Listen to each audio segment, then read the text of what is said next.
Hello and welcome to another kind of review here from Rickydees Productions. My name is Ricky and today I'm going to be kind of reviewing the new movie War Dogs. This is a new movie starring Miles Teller and Jonah Hill, the fat guy. And that's kind of mean actually. uh, the director from the Hangover trilogy, which I personally never watched, so I don't really know what to expect. I didn't really know what to expect from this movie.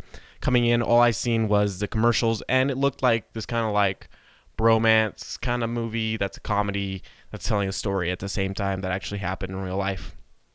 And while this movie is definitely that, I think it has a couple more layers more than that, and the comedy part isn't as prominent throughout the whole entire movie.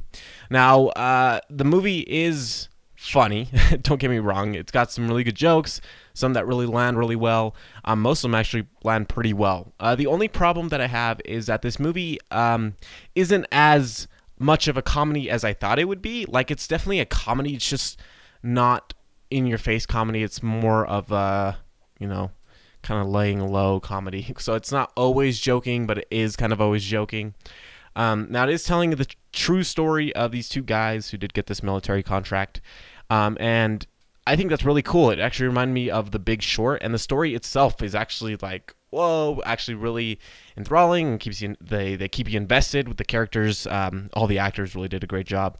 I already am a big fan of Miles Teller after Whiplash, and I've been a fan of Jonah Hill since like Superbad. So they're both great, and I love them in this movie. And they have really good chemistry with each other. You'd actually believe that they kind of be the people they are in this movie, and that they kind of be these friends that go into this kind of job together. And I think all that was really great. The only problem really that I have with this movie, and this problem does affect the movie throughout, is that it actually is kind of slow in terms of pacing. Like, some of these scenes, especially throughout the middle, I think is probably the worst. It's like it feels like the scene should be going faster, or that your heartbeat should be going faster, but it's not really. It's still kind of like down here when it really should be up here. And I think that's a big problem with this movie. And it kind of made this movie feel slow and kind of long. Especially through the middle. Like, after the third act comes, it really starts improving, and it starts going to pace, and the story kind of starts to finish up in a really good place. But throughout the middle, I think it's just like if that makes sense.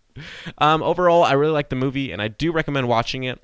My rating for it is I don't think you really need to watch it in theaters. There's no real spectacle thing to it, and it's not that good that I think I recommend a theater view for it, but I definitely recommend watching it in digital HD rent.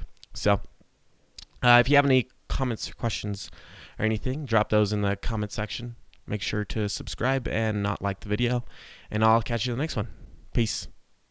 Not peace. That's MKBHD's thing. I mean, see you later.